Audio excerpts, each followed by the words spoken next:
तो ये कहानी दोनों बाप बेटे को इनके रणनीतिकार ने समझाई कि अगर कहीं कुछ है नहीं, कुछ मिल नहीं रहा है, हमने पूरा हाथ जोड़ के देख लिया, साष्टांग गिर के देख लिया, सब कुछ किया, घुटने के बल बैठा, गुलदस्ता दिया, नाक पकड़ा, कान पकड़ा, अब ये भी कह दिया कि हम महिला आरक्षण बिल को समर्थन भी करेंगे, सब कह दिया, फिर भी ये दोनों मान नहीं रहे हैं।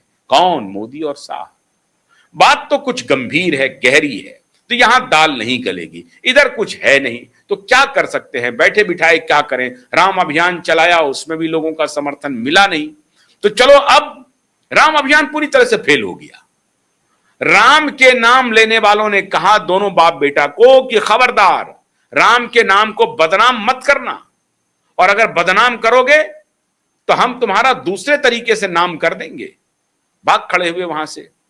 तो राम का अभियान इनसे चल नहीं रहा है, मुंह की खानी पड़ी। वहां पे जनता के बीच गए तो पता चल गया कि जनता का जन समर्थन नहीं है राम के नाम पर, क्योंकि तुम बाला साहब ठाकरे की पूरी जमीन को तबाह कर चुके हो। एक अपोजिट आइडियोलॉजी के साथ एक कुर्सी पाने के लिए अलायंस कर लिया, अब चाहते हो कि उस खोई हुई जमीन को वापस ले जाए। वो पूरी जमीन शिफ्ट कर चुकी है भारतीय जनता पार्टी की। तो राम लेने वाला, नाम लेने वाला नहीं है कोई। आपके समर्थन में राम नाम लेने वाला कोई जमात बची नहीं है। तो आप ये सोच रहे हो कि राम के नाम पर कुछ वैतरनी पार कर जाएंगे, ये होगा नहीं, ये नामुमकिन है, ये मुश्किल है, ये आपसे नहीं हो पाएगा श्रीमान। जनता ने कह दिया। तब कहा अब क्या करें? अब एक ही रास्ता बचता है, कॉकरोच के पास चलते हैं। कॉकरोच को पास कहते हैं कि हम आपका समर्थन करेंगे और देश के युवाओं के लिए हम लड़ाई लड़ेंगे। क्यों? वहां पर भाई एक फर्जीवाल भी है सामने में, फर्जीवाल सामने रहेंगे और हम उनके साथ खड़े हो जाएंगे, दोनों मिलकर के काम करेंगे, फिर माहौल बनाएंगे और देखते हैं अगर लोगों ने समर्थन किया तो ये कॉकरोच को तो कहीं मसल देंगे। हम दोनों पिता पुत्र आगे आ जाएंगे, फर्जीवाल हमारे साथ में आ जाएंगे, दोनों मिलकर के फिर वो नया फर्जी शुरू कर देंगे देश भर में। जनता को सारी समझ है, जनता समझ गई है, इन दोनों बाप बेटे को भी समझ गई है, फर्जीवाल को भी समझ गई है। होने जाने वाला कुछ भी नहीं है। देश के युवा बहुत होशियार हैं, जागरूक हैं, उनको पता है दिशा सालियान के हत्या के आरोपी घूम घूम करके ये कहें कि देश के युवाओं के भविष्य को हमें बनाना है, कौन युवा आएंगे साथ में? और वो फर्जीवाल जो कल तक अपने प्यादे को आगे किया हुआ है, कल मंच से आगे बढ़ रहे थे तो गए नहीं राहुल गांधी, लेकिन आश दिखाई पड़ रही है। क्यों? क्योंकि पूरी तरह से निराश हैं, घर में बैठे हैं, कोई पूछने वाला नहीं, कोई मिलने वाला नहीं, कोई आने वाला नहीं। एक वक्त ऐसा था आलम तैयार कर लिया कि हम राजा हैं, हम किसी से मिलेंगे नहीं। आज कोई मिलने वाला नहीं है। दिन कैसे कटे ये समस्या हो गई है दोनों पिता पुत्र के लिए।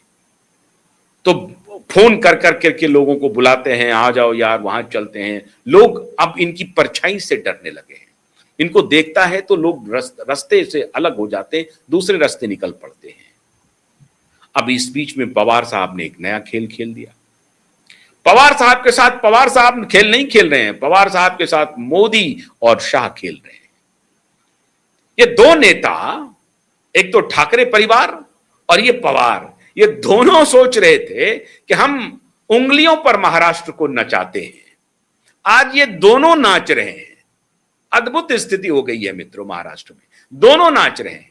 कल्पना कर सकते हैं आप, पवार की पार्टी को कहा गया कि अगर एनडीए की मांद में आना चाहते हैं, मतलब एनडीए की तरफ आना चाहते हैं, तो आप भारतीय जनता पार्टी में विलय मत करिए, यहां आने से आपके वोटर नाराज हो जाएंगे।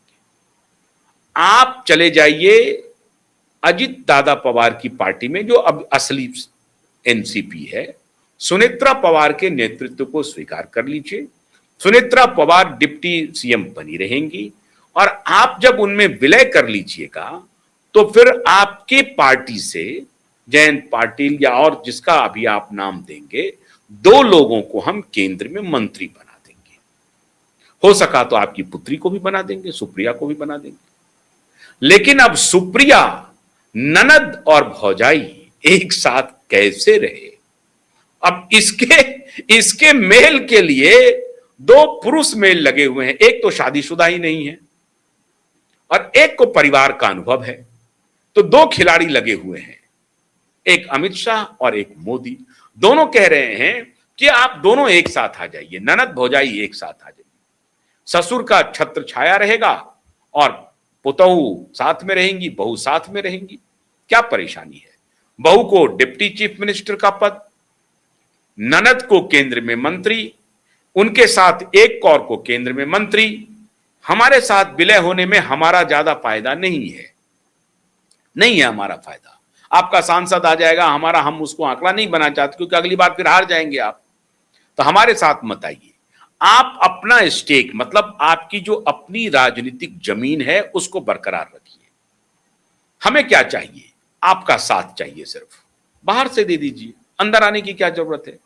तो पार्टी में जो विलय की चर्चा हो रही थी, उसको एक अविवाहित पुरुष ने और दूसरे विवाहित पुरुष ने, मतलब एक परिवारवादी, दूसरे भी परिवारवादी हैं, इन दोनों ने मिलकर के एक कॉकटेल बनाया और कहा कि हमारे साथ आने में आपका नुकसान है, हमारी पार्टी में विलय नहीं। विलय करने के लिए लालायित है, तत्पर हैं, कह रहे हैं कि अरे वो सब छोड़िए साहब, हम आ जाते हैं आपकी पार्टी में, मारिए गोली ये सबको, हम आपके सांसद हो जाते हैं ना। भारतीय जनता पार्टी अभी 3 साल है ना, जनता को समझा लेंगे, एक से एक प्रोजेक्ट ला करके देंगे, सड़क चकाचक सड़क बना देंगे, जो कहेगी जनता वही कर देंगे। अस्पताल मांगेगी अस्पताल देंगे, इंडस्ट्री मांगेगी इंडस्ट्री देंगे। फीता ही तो काटना है, बने ना बने बाद में देखा जाएगा, फीता काट देंगे। और आप जब हैं वहां पर तो फीता काटने में क्या जा रहा है? तो हमें कोई घबराहट नहीं है भाजपा में आने में भी, शामिल होने में भी। यह प्रस्ताव रखा जा रहा है, लेकिन मोदी और शाह कह रहे हैं कि नहीं, हमारे अंदर आ जाएंगे तो हमारा लॉन्ग टर्म में आप नुकसान करेंगे। आप बाहर रह करके हमारे मित्र बन करके हमें अधिक मदद कर सकते हैं।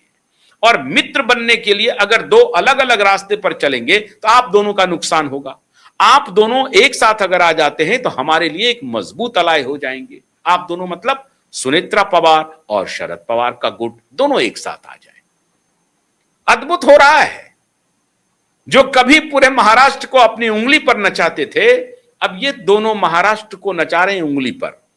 जनता बड़ा, कई बार जो उनके समर्थक हैं वो अंदर से खींचे हुए हैं, बाल नोच रहे हैं, बाल उनके समर्थक। मैं बहुत लोगों को जानता हूं जो शरद भाऊ पवार में अपनी आस्था रखते हैं और अन्य लोगों में आस्था रखते हैं, वो बाल नोच रहे हैं, इतने इरिटेटेड हैं। भाजपा के साथ जा रहे हो, आप क्या कर रहे हो? लेकिन करें क्या?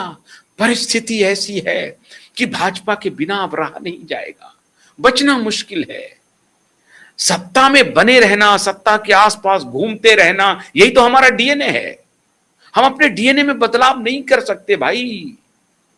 अब आप परेशान हो रहे हो, तुम हो रहे हो, तो मैं क्या करूं? मैं आपकी परेशानी देखूं या अपनी परेशानी देखूं? मेरा डीएनए परेशान है, मैं सत्ता के बगैर रह ही नहीं सकता। हमारे नेता नहीं रह सकते।